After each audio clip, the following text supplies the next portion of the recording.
పోషణ్ అభియాన్ కార్యక్రమంలో తల్లి బిడ్డలకు సంపూర్ణ పోషకాహారం తీసుకోవడం వల్ల కలిగే ప్రయోజనాలపై అవగాహన కల్పించాలని జిల్లా కలెక్టర్ క్రాంతి వల్లూరు అన్నారు. శుక్రవారం కలెక్టరేట్ ఆడిటోరియంలో మహిళా శిశు సంక్షేమ శాఖ ఆధ్వర్యంలో నిర్వహించిన జాతీయ పోషణ్ అభియాన్ కార్యక్రమాన్ని జిల్లా కలెక్టర్ కాంతి వల్లూరు, స్థానిక సంస్థల అదనపు కలెక్టర్ చంద్రశేఖర్లు జ్యోతి ప్రజ్వలన చేసి కార్యక్రమాన్ని ప్రారంభించారు. ఈ సందర్భంగా కలెక్టర్ మాట్లాడుతూ పోషణ్ అభియాన్ కార్యక్రమంలో భాగంగా గర్భిణీలు, బాలింతలకు పోషక విలువలు కలిగిన ఆహార పదార్థాలపై సంపూర్ణ అవగాహన కల్పించాలన్నారు.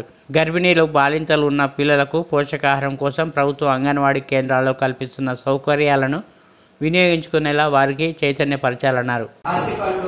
వీటిలో కూడా ఎంతో మంచి విటమిన్స్, బి కాంప్లెక్స్ మినరల్స్ అన్ని కూడా ఉన్నవి ఇవి. కాబట్టి వీటి మీద ఎక్కువ అవగాహన ఇచ్చి రమ్మనండి, వాళ్ళ ఇంట్లో ఉన్న అత్త మామని కూడా రమ్మని చెప్పండి, వారికి కూడా అవగాహన అన్నది ఇవ్వండి. ఎందుకంటే కుటుంబం మొత్తం కూడా సపోర్ట్ అన్నది ఇవ్వాల్సి ఉంటుంది ఒక గర్భిణీ స్త్రీకి. ఊరికే మనం గర్భిణీ స్త్రీకి మీరు అది తినాలంటే కూడా కష్టం అవ్వచ్చు. కానీ కుటుంబానికి ఖచ్చితంగా మీరు తెలియజేస్తే వారు వారి సహకారంతో కూడా వారికి మంచి పోషణ అందించే అవకాశం ఉంటుంది. తర్వాత పుట్టిన పిల్లలకు రెగ్యులర్ గా మీరు గ్రోత్ మానిటరింగ్ అనేది ప్రతి నెల కూడా చేయాలి. ఎవరైతే పిల్లలు ఉన్నారో వారి మీద అంగన్వాడీ టీచర్లు, సూపర్వైజర్లు స్పెషల్ ఫోకస్ అనేది పెట్టాలి.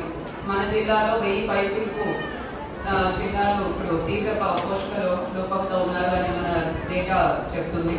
కాబట్టి అటువంటి గుర్తించిన పిల్లలందరూ కూడా బాలామృతం మరి తినిపిస్తున్నారా లేదా, వారి ఇంట్లో వాళ్ళ తల్లిదండ్రులను పిలిచి, ఒకవేళ ఎవరైనా అత్త అవ్వ ఎవరుంటే వాళ్ళని పిలిచి మరి బాలామృతం ఆ పిల్లలకి పెడుతున్నారా లేదా, వీటి మీద మీ ఫోకస్ అన్నది ఉండాల్సి ఉంటుంది. ఒకవేళ బాలామృతం రెగ్యులర్ గా తినిపిస్తున్నా కూడా ఇంకా కూడా వాళ్ళు బరువు పెరగకుండా అలానే ఉంటే మాత్రం తప్పకుండా మెడికల్ అటెన్షన్ అన్నది ఇవ్వాలి. మీ మెడికల్ ఆఫీసర్ దగ్గరికి రెఫర్ చేయాల్సి ఉంటుంది. ఆర్బీఎస్సీ టీమ్స్ కూడా వచ్చి ఇటువంటి ఏమైనా పోషక లోపంతో ఉన్న పిల్లల్ని కూడా చెక్ చేసి ట్రీట్మెంట్ ఇవ్వడం జరుగుతుంది. సో ఆ విధంగా మెడికల్ ట్రీట్మెంట్ అన్నది ఇప్పించాల్సి ఉంటుంది.